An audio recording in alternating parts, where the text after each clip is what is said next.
ஸ்ரீமாத்திரையே நம, சிவாய நம, ஸ்ரீ குருபியோ நம. ஸோ இந்த சிவராத்திரி தினத்தன்று எனக்கு இரவெல்லாம் கண் விழிச்சு சிவனுடைய மந்திரங்களை ஜபம் பண்ணி அதே போல் சிவபெருமானுக்கு அபிஷேக ஆராதனைகள் பண்ணணும்னு ரொம்ப புரியும் எனக்கு. ஆனால் என்னுடைய வீட்டில் எதிர்பாராத விதமாக சிவலிங்கம் இல்லைங்க.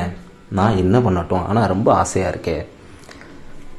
உங்களுக்காகவே இருக்கக்கூடிய நிறைய வழிமுறைகள். ஒன்று, என் வீட்டில் சிவபெருமானுடைய படம் தான் இருக்குதுங்க.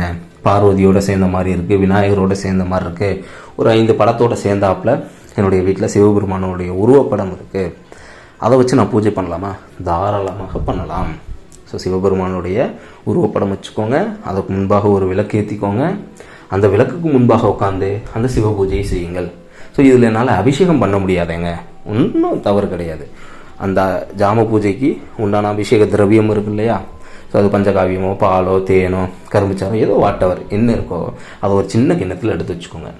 எடுத்து வச்சுட்டு ஒரு சுத்தமான ஸ்பூனு இல்லையா, ஒரு பஞ்சபாத்திரத்தில் இருக்கும் இல்லையா, உதிரணி இருக்கும் இல்லையா, பஞ்சபாத்திரத்து கூட வரும் இல்லை, அந்த உதிரணியில் எடுத்துக்கோங்க. ஒரு 2 டிராப் எடுத்து அந்த படத்தில் இருக்கக்கூடிய சிவபெருமானுடைய மேனிக்கு நீங்கள் மனதார அபிஷேகம் செய்வதாக, அவருடைய உடல் குளிர்வதற்காக நீங்கள் தாராளமாக அந்த படத்து மேலே செய்யுங்க. கண்டிப்பாக சிவனுடைய அருள் கிடைக்கும். ஓகே, என்கிட்ட சிவபெருமானுடைய படமும் இல்லை, நான் என்ன பண்ணட்டும்? ஒன்றும் பிரச்சனை இல்லை. ஒரு விளக்கு வச்சுக்கோங்க.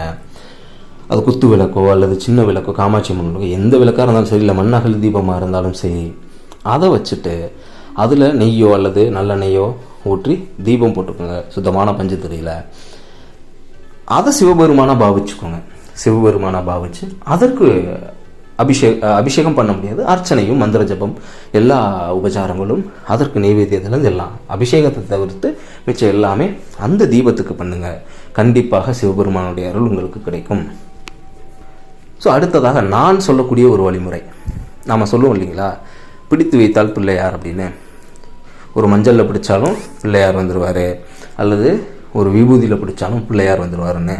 அதே போல தான் சிவலிங்க திருமணியும். அந்த லிங்க திருமணி ஆரம்பமும் முடிவும் இல்லாதது, இன்ஃபினிட்டி, அதுதான் அந்த லிங்கம் அப்படின்னு சொல்லக்கூடியது.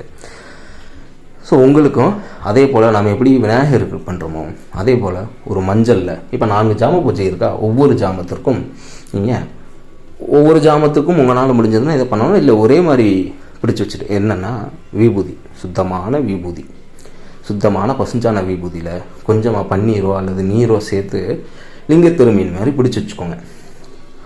அதற்கு ஒரு பொட்டு வச்சுட்டு அதை நீங்கள் லிங்கமாக பாவிச்சுட்டு, ஏன்னா நீங்கள் புராணங்களில் பார்க்கும்போது எத்தனையோ சிவனடியார்கள் மணலில் லிங்கம் செஞ்சு வழிபாடு செய்த கதைகள் இருக்குது. இன்னும் விபூதியில் செஞ்சு வழிபாடு பண்ண கதைகள்லாம் இருக்குது. ஸோ இங்கே என்ன அப்படின்னா மனதில் இருக்கக்கூடிய பக்தி தான். ஸோ அந்த இடத்துல நீங்கள் உங்கள் வீட்டில் சுத்தம், ஆனால் என்னென்னா உபயோகப்படுத்தக்கூடிய பொருள் ரொம்ப சுத்தமானதாக இருக்கணும். ஒன்றும் நல்ல சுத்தமான நாட்டு பசுஞ்சான விபூதி வாங்கி வச்சுக்கோங்க. அதற்கு அபிஷேக ஆராதனைகள் பண்ணுங்கள், அபிஷேகம் பண்ணுங்கள். அப்போது இந்த முதல் கால பூஜையில் நான் வச்சுருக்கக்கூடிய பிடித்து இருக்கக்கூடிய லிங்க திருமணி கரைஞ்சிருச்சுங்க. நான் என்ன அடுத்த ஜாமத்துக்கு இன்னொன்று பிடிச்சி வச்சுக்கோங்க.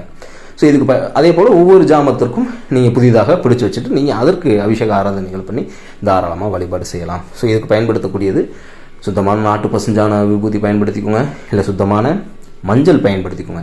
அந்த ஜாம பூஜையில் நீங்கள் அபிஷேகம் பண்ணதுக்கப்புறம் பொருட்களை வச்சு அபிஷேகம் பண்ணிட்டீங்கன்னா, ஏன்னா நீர்த்தன்மை உள்ள பொருளாக தான் பண்ணுவோம், கரைஞ்சிரும் இல்லைங்களா, அதை எடுத்து நீங்கள் நான் சொன்ன மாதிரி வீட்டிற்கு தெளித்து விட்டுக்கோங்க. ஸோ கடைகளில், தொழில் ஸ்தாபனங்களில் தெளித்து விட்டுக்கோங்க. முழுமையான சிவனுடைய அனுகிரகம் இருக்கும்.